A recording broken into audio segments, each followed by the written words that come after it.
चलिए students, last class में हम लोगों ने क्या कर लिया था, थ्योरी पोर्शन किया था। आप लोगों को क्या बताया गया था, हम लोग पढ़ रहे थे साझेदारी। तो साझेदारी का मतलब क्या होता है, साझेदारी का मतलब होता है एक व्यापार होता है, ठीक है।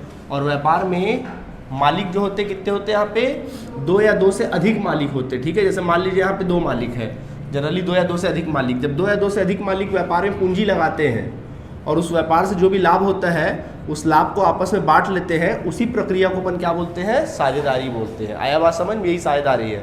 मतलब मालिक व्यापार क्या होगा, एक होगा, मालिक क्या होंगे, अनेक होंगे, ठीक है। ये होता है साझेदारी। क्लियर। अब देखिए साझेदारी में आज सबसे पहला टॉपिक हम लोग सीखने वाले हैं, क्या इंपॉर्टेंट टॉपिक है, प्रैक्टिकल क्वेश्चन आज स्टार्ट करेंगे, एंड दैट इज योर पूंजी पर ब्याज। क्या बात करेंगे, पूंजी पर ब्याज। तो देखिए पूंजी पर ब्याज आपको देखना है क्या होता है। देखिए ये व्यापार है और ये व्यापार के कौन है, मालिक है, ठीक।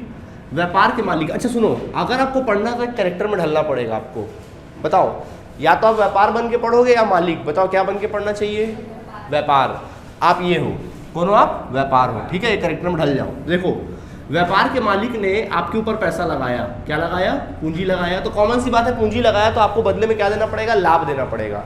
लेकिन ये मालिक बड़े बदमाश है, हमसे पैसा किसके पास है, हमारे पास है। हमसे उस पैसे पर ब्याज भी मांग रहे हैं, बोल रहे लाभ दोगे अलग मैटर है, हमको साल के अंत में क्या चाहिए, ब्याज चाहिए। तो बताइए ब्याज कौन देगा, हम देंगे ब्याज। देखो ब्याज जिसके पास पैसा पड़ा होता है वही व्यक्ति क्या देता है, ब्याज देता है, ठीक। तो हम ब्याज देंगे, तो ब्याज हम सामने वाले को क्या कर रहे हैं, दे रहे हैं। तो एक प्रकार से पूंजी पर ब्याज क्या हुआ हमारे लिए, व्यय हो गया। क्या हो गया, व्यय। समझ में आ गया। तो पूंजी पर ब्याज हमेशा व्यय होता है। अच्छा एक बात और, किसी भी प्रकार का ब्याज क्या ना हो, चाहे वो पूंजी पर ब्याज हो, आहरण पर ब्याज हो, या फिर ऋण पर ब्याज हो, किसी भी प्रकार का ब्याज क्यों ना हो, ब्याज की पता है गणना कब की जाती है। अच्छा बताओ, ब्याज की गणना साल में एक बार की जाती है या हर महीने की जाती है। ब्याज कैसे दिया जाता है, महीना की सालाना, हाँ महीना ब्याज दिया जाता है, महीना। आप साल भर का ब्याज कभी महीना का नहीं दिया जाता, कभी भी याद रखना। ब्याज किस कब दिया जाता है, साल का। अगर कोई पूछे तो कभी बोला महीने का ब्याज दिया ही नहीं जाता है, साल का ही ब्याज दिया जाता है। समझ में आ गया। और ब्याज देने की तिथि कौन सी होती है, आप कभी भी लोन लो, कभी भी आप कुछ भी करो, ब्याज की गणना करने की जो तिथि होती है ना, मालूम तुम लोगों को कौन सी होती है, ब्याज की गणना की तिथि होती है सपोज साल का अंतिम दिन। और वो अंतिम दिन क्या होता है, 31 दिसंबर होगा, या तो 31 दिसंबर होगा अगर आप लोग कैलेंडर वर्ष फॉलो कर रहे होंगे, या फिर क्या होगा 31 मार्च। जनरली मैक्सिमम केसेस में क्या देखा जाता है, मार्च ही होता है। प्रैक्टिकल लाइफ में रहोगे ना आप लोग तो वहाँ मार्च ही देखोगे, 31 मार्च। समझ में आ गया। चाहे जैसे अपन लोन की बात कर लेते हैं, थोड़ा प्रैक्टिकल नॉलेज आपको दे देते हैं। मतलब आप कभी भी लोन लो, कोई भी एक तारीख को लोन लो। जैसे मान लीजिए आपने, सपोज आपने 1 अप्रैल 2015 को लोन लिया, मान लीजिए, ठीक है, 1 अप्रैल 2015 को। तो उसका लोन कब दोगे, 31 मार्च। तो 31 मार्च कब आएगा, सबसे करीब 31 मार्च, 31 मार्च 2016, 12 महीने का। कितने महीने का ब्याज बनेगा, पूरा 12 महीने का ब्याज बनेगा। समझ में आ गया कि नहीं आ गया। अच्छा मान लीजिए आपने लोन लिया 1 अक्टूबर को, कब लिया लोन आपने, 1 अक्टूबर। बोलो ब्याज कब देना पड़ेगा, 31। पहला ब्याज आपको 31 मार्च को ही देना पड़ेगा, यानी पहला ब्याज कब बना, 31 मार्च, यानी 6 महीने का। कितने महीने का दोगे, 6 महीने का दोगे। लेकिन डेट है ना, अब बोलो सर आप तो बोले कि साल का दिया जाता है, तो बेटा बर्थडे वाला रूल नहीं लगेगा वहाँ। ऐसा नहीं कि 1 अक्टूबर को पैदा हुआ तो बर्थडे भी 1 अक्टूबर को मना रहे हो, ऐसा नहीं। ब्याज में क्या होता है, आप कभी भी लोन लो, कभी भी कुछ भी करो, लेकिन जो ब्याज की देय की तिथि होगी वो कौन सी होगी, गणना और 31 मार्च। यानी आपने 1 अक्टूबर को भी लिया तो कितना दोगे, 6 महीने का दोगे। उसके बाद फिर अगले साल से क्या करोगे, 1 साल का दोगे, क्योंकि फिर 1 अप्रैल से चालू हो जाएगा। 31 मार्च के बाद कौन सा डेट चालू हो जाएगा, 1 अप्रैल। फिर उसके बाद अगले साल से एक साल का दोगे। मतलब पहला साल जब भी लो आपको 31 मार्च को ही देना रहता है। All right, done. या फिर 31 दिसंबर को। क्लियर। अब आप लोग के बुक में ज़्यादातर क्वेश्चन जो रहेगा हो सकता है कि वो ज़्यादातर क्वेश्चन दिसंबर वाला ही आता, तो अपन दिसंबर वाला ही लेके चलते, ठीक है। तो दिमाग में बैठ गया बात कि ब्याज की गणना कब की जाती है, साल के अंत में, वर्ष के अंत में। ब्याज की गणना कब की जाएगी, वर्ष के अंत में, हमेशा वर्ष के अंत में की जाती है, ठीक है, वर्ष के अंत में। आया बात समझ में। और ब्याज की गणना कैसे की जाती है, जितना आप पैसे का उपयोग करोगे उतने पे ही ब्याज की गणना करोगे, जितना पैसे का उपयोग करोगे। जैसे मान लीजिए मैंने आपको 10,000 का लोन दिया, ठीक है, बताओ ब्याज की, और मैं बोला 10% ब्याज देना, तो बोलो ब्याज की गणना कितने रुपए पे करोगे, बताओ भाई। मैंने आपको 10,000 रुपये लोन दिया और मैंने बोला 10% की दर से ब्याज देना। मैंने आपको ऋण दिया 10,000 रुपया और मैंने बोला 10% की दर से क्या देना,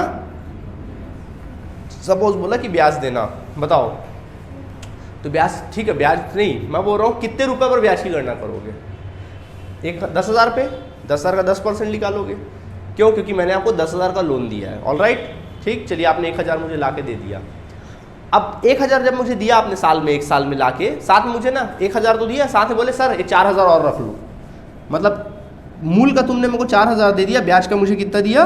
1,000 दिया, कुल मिला के 5,000 रुपये दे दिया। ठीक, आपने बोला सर ब्याज का 1,000 रुपये रख लीजिए और ये लो 4,000 रुपये मूल का आप रख लीजिए। अब बताइए ब्याज की गणना कितने रुपये पे होगी? बताओ। हाँ, ब्याज की गणना कितने रुपये पे होगी? भाई 10,000 लोन दिया था, उसमें से आपने ब्याज 1,000 बनता हुआ अलग मैटर आपने चुका दिया, साथ में मूल का कितना दिया? 4,000। बोलो अब बचे पैसा कितना? 6,000 गधो। अरे ब्याज अलग चीज़ होता है भाई। 10,000 लोन दिया था, 4,000 मेरे को लौटा दिया ना, बोले सर 4,000 रख लो आप, बचा कितना? तो ब्याज पैसा कितना उपयोग कर रहे हो मेरा आप? 6,000 उपयोग कर रहे हो, 4 तो दे दिए हो, तो उपयोग कितना कर रहे हो?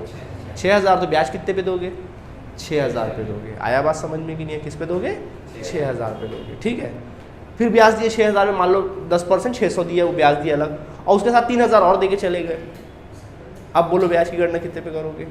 3,000 पे करोगे। मतलब बेटा मेरे कहने का मतलब ये है कि जितना पैसा आप उपयोग करते हो उतने ही पैसे पर ब्याज की क्या की जाती है? गणना की जाती है। पैसा जितना उपयोग करोगे, देखना सामने वाले के पास पैसा कितना है, उतने भी ब्याज की क्या होगी? गणना होगी। तो ब्याज का मैंने छोटा सा कॉन्सेप्ट बताया आप लोगों को। ठीक है, ध्यान रहेगा। ठीक, अब फिर से अपन अपने टॉपिक पे पहुंच जाते हैं। कौन सा टॉपिक है? पूंजी पर ब्याज। तो पूंजी पर ब्याज की जो गणना होती है सारे ब्याज की तरह साल के अंत में ही होती है, चाहे वो 31 दिसंबर हो या 31 मार्च हो। अब मैं थोड़ा उदाहरण देके बताता हूँ। अच्छा पहले इसको नोट कर लो, फिर उदाहरण देके बताता हूँ। ठीक है, नोट करो जल्दी से। चलिए देखिए, तो अब पूंजी पर ब्याज करना, देखिए मान लीजिए एक क्वेश्चन में आपको एग्जांपल देता हूँ। सपोज ए और बी दो पार्टनर है, मतलब दो साझेदार है, और उनका पूंजी एक ने 1 जनवरी, अब ए का हिसाब किताब करते, बी का मैं बात नहीं करता, मैं ए का बात करता हूँ। ए ने 1 जनवरी को व्यापार में पूंजी लगाया, व्यापार में कुछ पूंजी लगाया ए ने, बी की बात नहीं करते, ए की बात करते। ए ने व्यापार में 1 लाख रुपए का पूंजी लगाया। ठीक है, उसके बाद फिर क्या हुआ? उसके बाद फिर 1 जुलाई को उसने और पूंजी लगाया, कुछ अतिरिक्त पूंजी लगाया और कुछ 40,000 रुपये, चलिए 50,000 रुपये क्या किया उसने? और पूंजी लगा दिया। ठीक है, 50,000 उसने और पूंजी लगा लिया। फिर उसने 1 अक्टूबर को कुछ पूंजी विड्रॉ कर लिया, मतलब निकाल लिया। एक प्रकार से पूंजी को क्या कर लिया? निकाल लिया, पूंजी आहरित कर लिया। आहरण वाला आहरित नहीं ना, पूंजी निकाल लिया। आहरित मतलब निकाल लेना। तो उसमें से मान लीजिए उसने 40,000 रुपये पूंजी क्या कर लिया? निकाल लिया। ठीक, और 1 दिसंबर को उसने फिर से कुछ पूंजी लगा दी व्यापार में, 10,000 रुपये की अतिरिक्त पूंजी लगा दी। और अतिरिक्त पूंजी लगाई कितने रुपए की? 10,000 रुपये की फिर पूंजी लगा दी। ठीक है, तो इस प्रकार आपको बच्चों पूंजी पर जो ब्याज की दर है, पूंजी पर ब्याज आपको निकालना है, वो भी कितने प्रतिशत की दर से? सपोज 6% प्रति वर्ष की दर से आपको ब्याज निकालना है। देखो इधर प्रति वर्ष लिखा है ना, इसका मतलब क्या? 7 प्रति वर्ष गणना की जाती है ब्याज की दर। पूंजी पर ब्याज की आपको गणना करनी। ठीक है, जबकि ब्याज की गणना कब की जाती है? जो खाते बंद होते हैं, खाते 31 दिसंबर को बंद किए जाते हैं। खाते जो बंद किए जाते हैं 31 दिसंबर को बंद किए जाते हैं। ठीक है, ये इस क्वेश्चन में बोल रहा है। तो ये है 1 जनवरी, सपोज 1 जनवरी 2018 को सिचुएशन है। तो देख लो क्या कहानी है। 1 जनवरी को 1 लाख रुपये पूंजी लगाया ए ने, फिर 1 जुलाई को अतिरिक्त पूंजी लगाया 50,000 रुपये, फिर 1 अक्टूबर को उसने पूंजी क्या कर लिया? निकाल लिया, फिर 31 दिसंबर को फिर पूंजी लगा दिया। अब आपको कहता है पूंजी पर क्या करिए? ब्याज की गणना करिए। ठीक, बड़ा सिंपल है। तो देखो पूंजी पर ब्याज की गणना ये तो कंफर्म है कौन सी तारीख को की जाएगी? 31 दिसंबर को। अगर ये लोग कैलेंडर ईयर फॉलो कर रहे होंगे तो 31 दिसंबर पर लेके चलते। ठीक है, तो अपन लिखेंगे यहाँ पे पूंजी, हेडिंग लिखना पूंजी पर ब्याज की गणना, पूंजी पर ब्याज की गणना लिख लीजिएगा। और वहाँ नीचे ब्रैकेट में लिखना 31 दिसंबर 2018 को समाप्त वर्ष हेतु, 31 दिसंबर 2018 को समाप्त वर्ष हेतु। ठीक है, ओके, ये अपन लोग लिख लेंगे। तो चलिए अपना काम चालू करते हैं। सबसे पहला तो पूंजी पर ब्याज की गणना करनी। तो बताइए पूंजी पर ब्याज की गणना कब होगी? 31 दिसंबर को। बताइए पहले पूंजी कितना लगाया? 1 जनवरी सन 2018 को उसने पूंजी लगाया, बताइए कितना पूंजी लगाया? 1 लाख रुपए पूंजी लगाया। तो हमने कितना रुपए पैसा यूज कर रहे हैं? अपने मालिक का हम कितना पैसा यूज कर रहे हैं? 1 लाख। तो ये जो 1 लाख आपने यूज किया है वो क्या पूरे साल भर यूज किया? चेंजेस कब तक आ रहा है? जुलाई तक। यानी आपने जनवरी में लगाया, उसके बाद जो अगला चेंजेस आ रहा है वो कब आ रहा है? जुलाई में। यानी 1 लाख कितने महीने तक रोटेट हुआ? जनवरी, फरवरी, मार्च, अप्रैल, मई, जून। जुलाई में नहीं ले सकता, क्यों? क्योंकि 1 जुलाई बोल रहा है, तो 1 जुलाई का महीना पूरा कहाँ हुआ? 6 महीना। कितना महीना? 6 महीना। महीना गिनना आता है ना? अगर 1 तारीख रहेगा तो फिर आपको उस महीने को नहीं गिनना है, मतलब गिनते समय अंत में वो महीने को नहीं लोगे। अगर 31 जुलाई होता तो ले लेते, क्योंकि पूरा जुलाई का महीना कवर हो रहा है, ठीक है। तो देखो ये जनवरी से लेकर जुलाई तक का कवर हुआ कि नहीं हुआ? तो जनवरी, फरवरी, मार्च, अप्रैल, मई, जून। जुलाई में नहीं ले रहा हूँ क्योंकि जुलाई पूरा महीना नहीं है, ठीक है। तो कितना हुआ? 6 महीना। यानी 1 लाख रुपए कितने महीने तक चला? 6% पूरे साल भर का लगाना है, 6% पूरे साल भर। बट 1 लाख कितने महीने तक चला? 6 महीने का। तो पहले जो गणना की जाएगी कितने महीने पर? 6 लाख। यानी 1 लाख आपने यूज़ किया 6 महीने तक। समझ में आ गया? ठीक। उसके बाद 1 जुलाई से आपका पूंजी बदल गया। 1 जुलाई को क्या हुआ? पूंजी 50,000 आपने और अतिरिक्त पूंजी लगा दी। तो बताइए अब आपकी पूंजी के दर की वैल्यू क्या है? पहले 1 लाख लगा था, 50,000 और लगा दिया। बोलो अब उनका कितना पैसा यूज़ कर रहे हो आप? 1.5 लाख। Very good. कितना? तो मैं बोला जितना पैसा रखोगे उतने पैसे पे ब्याज लगेगा। तो बोलो कितना पैसा रखे हो आप? 1.5 लाख। तो बेटा 1.5 लाख का कितना परसेंट? 6% पूरे साल भर का। क्या ये पूरे साल भर यूज़ किए? नहीं सर। अगला चेंजेस कब आ रहा है? अक्टूबर। तो कितना महीना रोटेट हुआ? जुलाई, अगस्त, सितंबर, 3 महीना। कितना महीना? तो 3 महीने का निकाल लेंगे ब्याज। नहीं समझे? ठीक। उसके बाद हो गया खत्म। उसके बाद अगला चेंजेस कब आ रहा है? 1 दिसंबर को। कब आ रहा है? 1 दिसंबर 2018 को। देखो 1.5 लाख लगा 1 दिसंबर 2018 को। अच्छा सुनो 1 मिनट, अक्टूबर में चेंज हो रहा है यार। कब चेंज हो रहा है? अगला चेंजेस कब आ रहा है? अक्टूबर में। देखो क्या हो रहा है, अक्टूबर में 40,000 पूंजी आहरित कर ली गई। तो बताइए अब आपकी पूंजी की वैल्यू क्या है? 1,10,000। Very good. 1,50,000 लगा था, 40 निकाल लिया तो है कितना? 1,10,000। तो 1,10,000 का कितना परसेंट? 6%। लेकिन क्या ये पूरे साल भर चला अंत तक? नहीं। कितना कब अगला चेंजेस आ रहा है? 1 दिसंबर को। तो कितना महीना चला? अक्टूबर, नवंबर का पूरा महीना, 2 महीना। कितना महीना? 2 महीना। तो 2 महीने का निकाल देंगे। नहीं समझे? ठीक। उसके बाद चलिए हो गया। अब बोलो अगला चेंजेस कब आ रहा है? 1 दिसंबर को। तो 1 दिसंबर को, चलो ये वाला आप ही बताओ। 1 दिसंबर को अतिरिक्त पूंजी लगाई गई 10,000। तो बताइए अब आपकी पूंजी का साइज क्या है? 1,20,000। Very good. 1,20,000। उसका कितना परसेंट? 6%। उसमें कितना महीने का? 1 दिसंबर है, 2 महीना कैसे? 1 दिसंबर है, 31 दिसंबर को गणना कर रहे हो ना? कौन सी तारीख को गणना कर रहे हो? 31 दिसंबर को। नहीं समझे? आ गया? 31 दिसंबर को, यानी कि 1 महीना। कितने महीना? 1 महीना। देख लो पूंजी रोटेट आया 6 3 9 9 2 11 11 और 1 12, पूरे 12 महीने का हो गया। नहीं आया समझ में? ठीक है, फिर से एक बार रिपीट कर दे रहा हूँ। देखो क्या बोला है, आपने 1 जनवरी को 1 लाख पूंजी लगाया, फिर 1 जुलाई को फिर अतिरिक्त पूंजी लगाया 50,000, फिर 1 अक्टूबर को फिर 40,000 पूंजी निकाल लिया, फिर 1 दिसंबर को अतिरिक्त पूंजी लगाया। 6% की दर से ब्याज की गणना करनी है। खाते बंद होते 31 दिसंबर, यानी हमारा पूंजी को कैलकुलेट करने का तिथि क्या है?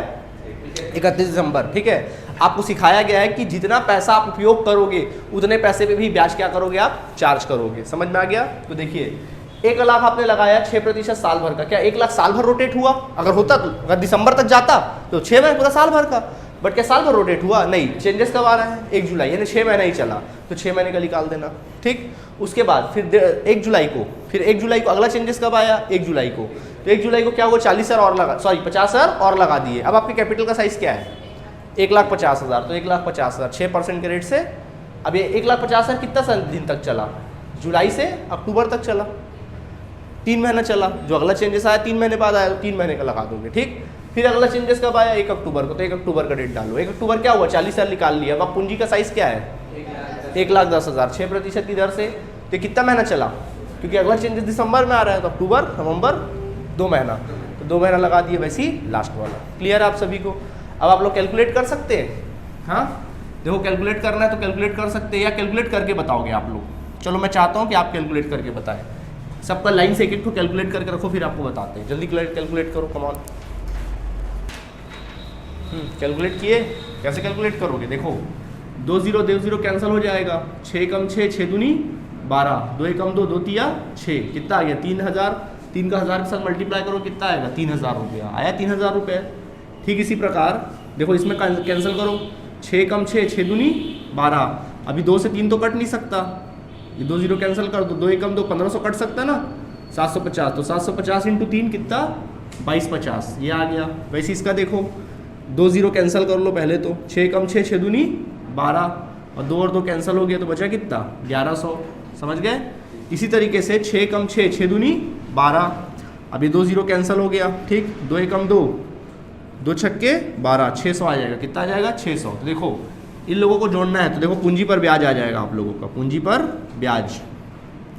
तो देखिए पूंजी पर ब्याज कितना आएगा, टोटल कर लो, टोटल करना आता है ना, या फिर देखो एक तरीका टोटल करने का, पहले जो सैकड़ा जो 1000 वाला है पहले उसको जोड़ लो, 3000 2000 1000 है ना, 1000 वाला 3000 2000 और 1000 जोड़े कितना आया, 6000। दिमाग में रखो 6000, ठीक। उसके बाद 2 2 और 1 3 3 6 3 900 900 दिमाग में रखो, 6900 6900, और ये 50 सिंगल है, 6950। टोटल कितना आ गया, 6950। इस प्रकार इस साझेदार ए का पूंजी पर ब्याज कितना देंगे अपन लोग उसको, 6900। पता जितना पैसा उसको उपयोग करोगे उतना ब्याज दोगे। समझ आया कि नहीं आया, कुछ पूछना है नहीं है, ठीक है, ओके। चलिए नोट कर लीजिए। चलिए बच्चों ध्यान देंगे, अब हम लोग बात करेंगे आहरण पर ब्याज के बारे में, ठीक है। देखिए आहरण पर ब्याज का मतलब क्या होता है, ये व्यापार है और ये व्यापार के कौन है, मालिक है। तो आहरण का मतलब क्या होता है, जब व्यापार के मालिक अपने निजी उपयोग हेतु कुछ भी चीज़ व्यापार से निकालते हैं, व्यापार से क्या करते हैं, कुछ भी पैसा धनराशि या कोई भी माल वाल निकाले उसको अपन क्या बोलते हैं, आहरण बोलते हैं। तो बताइए इस बार पैसा किसके पास है, मालिकों के पास है। इस बार पैसा कौन रखा है, मालिक लोग रखे। तो बताओ ब्याज कौन देगा, मालिक देंगे। तो हम तो व्यापार है, तो इस बार ब्याज कौन देगा, मालिक देंगे। तो ब्याज, तो हम व्यापार है ना, तो हमारे लिए क्या हुआ, ब्याज आय हो गया। क्या हो गया, आय। तो इससे पता चलता है कि आहरण पर ब्याज एक तरह का क्या होता है, आय होता है, ठीक।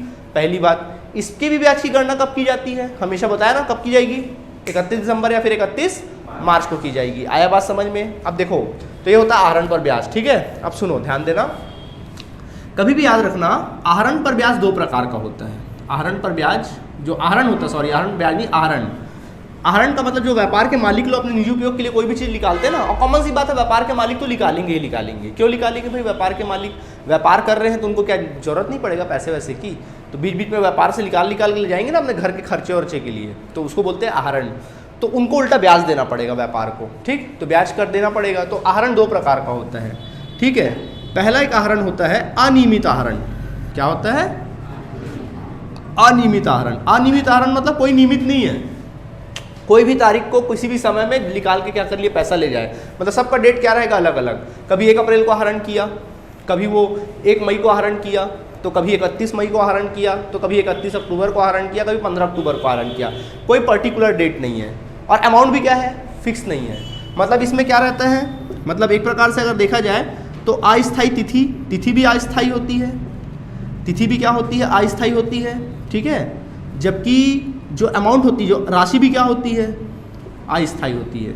जो राशि, तिथि भी अस्थायी होती है, राशि भी क्या होती है, अस्थायी। दोनों की दोनों अस्थायी होती है, फिक्स नहीं रहता। राशि भी अलग अलग, 1000 2000 3000 4000, कभी 5000, कभी कुछ भी, ठीक। जबकि अगला होता है नियमित आहरण। नियमित आहरण का मतलब क्या होता है बच्चों, नियमित आहरण का मतलब होता है बिल्कुल नियमित। नियमित मतलब यहाँ पर राशि भी स्थायी होती है, स्थायी राशि, और स्थायी तिथि को, सॉरी तिथि भी स्थायी होती है और राशि भी स्थायी होती है। मतलब एक निश्चित तिथि को निश्चित राशि आहरण की जाए, उसको बोलते हैं नियमित आहरण। जैसे डिसाइड कर लिए कि हर महीने के 1 तारीख को वो 10,000 रुपये आहरण करेंगे, नियमित है। हर महीने 10,000 निकाल रहा है, हर महीने, या हर 6 महीने में 10,000 निकालेगा, या हर 3 महीने में 10,000 निकालेगा। नियमित आहरण है। कैसा आहरण है, नियमित। इसी को बोलते हैं नियमित। समझ में आ गया। तो एक अनियमित होता है और दूसरा क्या होता है, नियमित। यहाँ तक नोट करिए, फिर हम लोग आगे डिस्कस करेंगे। कम ऑन नोट करो। चलिए देखिए, तो जैसा कि आपको पता, सबसे पहले अपन किसकी बात करेंगे, अनियमित आहरण। तो देखो अनियमित आहरण अगर की दशा में, अगर अनियमित आहरण है, आपके व्यापार का जो आहरण दिया हुआ है वो अनियमित आहरण है, तो उस दशा में ब्याज की गणना किस प्रकार की जाती है। तो बच्चों ब्याज की गणना कुछ इस प्रकार की जाती है, आहरण पर ब्याज बराबर इसकी एंट्री होती है, जो भी आहरण राशि होगी, ठीक है, जो भी आहरण की राशि होगी वो राशि को आप लोग ले लेंगे, आहरण राशि इंटू ब्याज की दर, जितना ब्याज की दर है 10% 6% जो भी, इंटू 100 डिवाइडेड बाय 100 इंटू करेंगे आप लोग, और जितना आपने पैसे को उपयोग किया माह बटे 12, जितना महीने का आप उपयोग करोगे पैसे को, आप उपयोग नहीं करोगे, सामने वाला उपयोग करेगा, उतने महीने का ब्याज निकालोगे। ठीक है, ये होता है नियमित आहरण की दशा में। ठीक है, तो ये जो आहरण पर ब्याज मैंने बताया कौन सी विधि का बताया, पहला 2 विधि ना यहाँ पे, पहला मैंने बताया साधारण विधि की दशा में। किसकी विधि की दशा में? साधारण विधि है। ठीक है, इसी प्रकार होता है दूसरा होता है गुणनफल विधि, या तो इस विधि से बना सकते हो या फिर गुणनफल विधि से बना सकते हो। तो गुणनफल विधि में क्या होता है? गुणनफल विधि में फॉर्मूला होता है आहरण पर ब्याज बराबर कुल आहरण राशि। कुल आहरण राशि मतलब साल भर में जितना आपने आहरण की राशि, कुल आहरण राशि नहीं, बल्कि अपन बोल सकते हैं गुणनफल का योग। क्या लिखेंगे? गुणनफल का योग गुणित ब्याज की दर बटे 100 गुणित 1/12, ये एक फॉर्मूला होता है। तो इससे ही ब्याज की गणना निकलती है। दोनों है, क्या ये या ये, दोनों से आंसर क्या आएगा? सेम ही आएगा। ठीक है, अभी एक क्वेश्चन बताएंगे तो सारी बातें क्लियर हो जाएंगी। ठीक है, पहले नोट करिए फिर क्वेश्चन बताते हैं आप लोगों को। नोट करो। तो देखिए, अब एक क्वेश्चन आपके सामने अवेलेबल है आहरण पर ब्याज वाला। देखिए क्या लिखा है, मनु, हैरी और अली तीनों साझेदार थे और आहरण इस प्रकार है। तो हैरी और अली का आहरण आपके सामने है। देखो 1 जनवरी को हैरी ने 5,000 आहरण किया, अली ने 7,000 किया। 1 अप्रैल को इसने 8 और 4 किया। 1 सितंबर को 5 और 5 हुआ। 1 दिसंबर को 4 और 9 हुआ। तो दोनों का आहरण आपके सामने दिया हुआ है। ठीक है, आपको कहता है कि आहरण पर ब्याज निकालिए। अगर ब्याज की दर कितनी है? 10% है और 31 दिसंबर को खाते बंद किए जाते हैं। यानी ब्याज का गणना कौन सी तारीख को की जाएगी? 31 दिसंबर। जितना पैसा यूज़ करोगे उतना ब्याज करोगे। अच्छा, अब यहाँ पे पूंजी पर ब्याज वाला कॉन्सेप्ट मत लगाना ना, वो खत्म हो गया। ये आहरण पर ब्याज वाला कॉन्सेप्ट है। इस बार पैसा हम उपयोग नहीं कर रहे हैं। कौन कर रहा है? हमारा पैसा वो उपयोग कर रहा है, तो हमको ब्याज निकालना, ध्यान रहे। ठीक है, तो देखिए, तो अच्छा एक बात बताओ, ये नियमित आहरण है कि अनियमित आहरण है?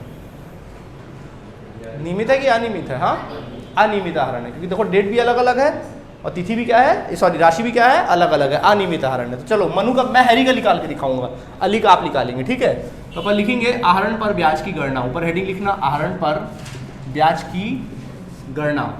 आहरण पर ब्याज की गणना और कौन सी तारीख को की जाएगी? 31 दिसंबर सन 2000, अच्छा दे दिया 2015 दिया है क्या? 2015 को समाप्त होने वाले वर्ष हेतु,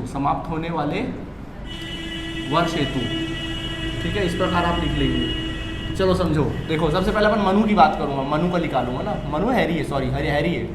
चलो मैं हैरी का निकाल रहा हूँ। तो देखो हैरी का पहले तिथि लिख लो। अच्छा पहले ना साधारण विधि से बताऊंगा। ठीक है, साधारण विधि से बना रहा हूँ अभी। तिथि लिख लो, क्या क्या तिथि है? 1 जनवरी 15,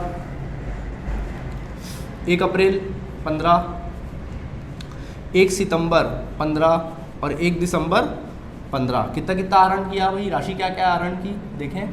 देखो आहरण की राशि क्या क्या है? 5,000 है। फिर कितना है? 8,000 और 5,000 और 4,000। ठीक है, ये दिया है। तो देखो यहाँ पर ब्याज की फॉर्मूला क्या होता है? ब्याज का जनरली आहरण की राशि, आहरण राशि गुणित दर, ब्याज की दर बटे 100 इंटू माह बटे 12, यही होता है कि नहीं होता है? ठीक है, तो यही फॉर्मूला आप यहाँ पुट करेंगे। देखिए ये आप लोगों के गणना का कॉलम हो जाएगा, यहाँ पे गणना करोगे और ये आपके ब्याज का कॉलम। अब दिमाग लगाओ, देखो 1 जनवरी को 5,000 निकाला, मालिक आया 1 जनवरी को 5,000 निकाला। देखो 5,000 का कितना परसेंट? 10% पूरे साल भर का। क्या इसने हमारा साल भर पैसा उपयोग किया? देखो अब हम लोग गणना करने कौन सी तारीख को बैठे हैं? 31 दिसंबर। तो आप जनवरी से 31 दिसंबर तक कैलकुलेट करोगे। पूंजी पर ब्याज जैसे मत करना। कैसे करोगे? जनवरी से पूरा दिसंबर तक, क्योंकि वो 1 जनवरी को निकाल के 5,000 ले गया तो पूरा 31 दिसंबर तक उपयोग किया ना, पूरे साल भर तक। यानी कितना महीना? जनवरी, फरवरी, मार्च, अप्रैल, मई, जून, जुलाई, अगस्त, सितंबर, अक्टूबर, नवंबर, दिसंबर, पूरे 12 महीना, साल भर।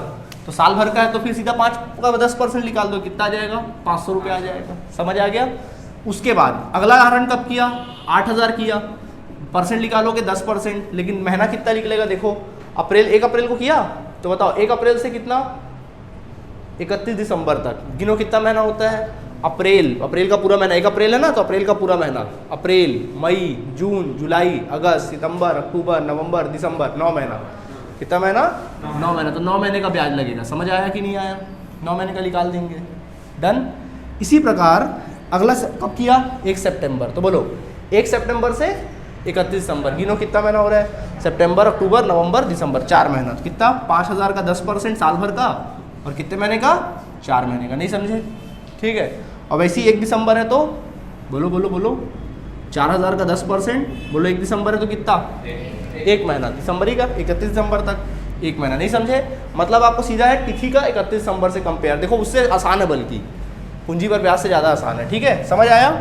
कैलकुलेट करें, चलिए कैलकुलेट करते हैं। देखो 1 0 कैंसिल, 1 0 कैंसिल, ठीक है, 3 तिया 9, 3 चौके 12, 4 एकम 4, 4 दूनी 8, 200 रुपये पाए, दो अच्छा 2 तिया 600, ये कितना आ गया 600। ठीक है, सेम ऐसे ही इसका निकालो, 1 0 1 0 कैंसिल कैंसिल कैंसिल कैंसिल, 12 2, मतलब एक प्रकार से देखा जाए तो 4 एकम 4, 4 दूनी 4, 4 तिया 12, 4 तिया कितना आ गया 12। 500 भागित क्या करना है 3, तो फिर ऐसा तो भाग नहीं हो पाएगा, 500 भागित 3 करो, 3 3 एकम 3, बचा 2 शून्य, ठीक है, 3 छक्के 18, कितना हुआ 2, शून्य लगाए, 3 छक्के 18, ठीक है, फिर 2, फिर दशमलव लगाए, शून्य बढ़ाए, फिर 3 छक्के 18, यानी कि एक प्रकार से 166.66 जा रहा है ना, तो ऑलमोस्ट इसको 167 ले लो राउंड ऑफ करके। राउंड ऑफ करना आता है ना, मेडिकल स्टोर में दवाई खरीदते हैं राउंड ऑफ कर देता है, वही राउंड ऑफ कर दिए। ठीक है, 167 ले लिए, क्लियर। इसी प्रकार 4000 है, 4000 का 10% 400 और 12 महीने का निकाल दो, तो 4000 का 10% देखो कैंसिल करो, 1 2 कैंसिल हो गया, ठीक है, ये 2 से कैंसिल होगा, 2 छक्के 12, 200, फिर 2 तिया 6, और ये कितना हो गया 100, तो 100 बटे 3 करोगे, 100 बटे 3 करोगे 33.33 जाएगा, आप 3 ले लो, 33 ले लो ऑलमोस्ट। ठीक है, ओके, क्या ले लो 33, कैलकुलेट कर लो, समझ गए? कैलकुलेट ही तो किया भाई मैंने, चलो कैलकुलेट करो कितना आता है, 6 5 1100 हो गया, 1200 हो गया, और ये 1200 1300 हो गया, कितना हो गया टोटल करने से 1300। ये तुम लोग का आ गया आंसर, आहरण पर ब्याज आ गया 1300। नहीं समझे? कौन सी विधि है ये? साधारण विधि। कौन सा विधि है? हेडिंग डाल लेना साधारण विधि, अभी गुणनफल विधि बताऊंगा। समझ आया नहीं आया? क्या किया हमने, ब्याज की गणना कर ली, बनेगा, नोट करिए जल्दी से। देखिए अब यही हैरी साहब का आहरण पर ब्याज, मैं आपको यही क्वेश्चन को गुणनफल विधि से बना के दिखाऊंगा। ठीक है, तो अब हम लोग बात करेंगे गुणनफल विधि द्वारा, गुणनफल विधि द्वारा। तो गुणनफल विधि द्वारा इसी को सॉल्व करेंगे। तो कैसे सॉल्व कर सकते हैं, देखिए आहरण पर ब्याज, बोलो फॉर्मूला क्या था, बोलो सब एक साथ, आहरण पर ब्याज बराबर गुणनफल का योग, हाँ बोलो गुणनफल का योग गुणित ब्याज की दर बटे 100 गुणित 1/12 होता है, यही होता है। सबका ध्यान बोर्ड की तरफ देखिए, यहाँ पे कॉलम बनाइएगा, लिखिएगा तिथि, तिथि कौन कौन सा है, 1 जनवरी, इधर देखो 1 जनवरी 2015, फिर अगला तिथि क्या है 1 अप्रैल 2015, फिर अगला तिथि 1 सितंबर 2015, और लास्ट तिथि 1 दिसंबर 2015। समझ गए? आहरण की राशि बोलो क्या क्या है, 7000, फिर उसके बाद 4000, फिर 4000, 9000, कहाँ 9000 बोल रहे हो? अली का नहीं भाई साहब, अली का तो आप बनाएंगे, हम हैरी का बता रहे हैं। अली का हम आपको होमवर्क देंगे, होमवर्क क्या अभी बनाएंगे आप लोग। ठीक है, 5000, बहुत सारे बन रहे हो तुम लोग, है ना। 8000, वही क्वेश्चन बता रहा हूँ दूसरी विधि से। ठीक है, वही क्वेश्चन बता रहा हूँ दूसरी विधि से, अब गुणनफल विधि से। ठीक है, अब यहाँ पे देखना माह, यहाँ पे गुणनफल विधि में क्या लिखोगे, यहाँ माह लिखोगे, और यहाँ पर लिखोगे गुणनफल। समझ गए?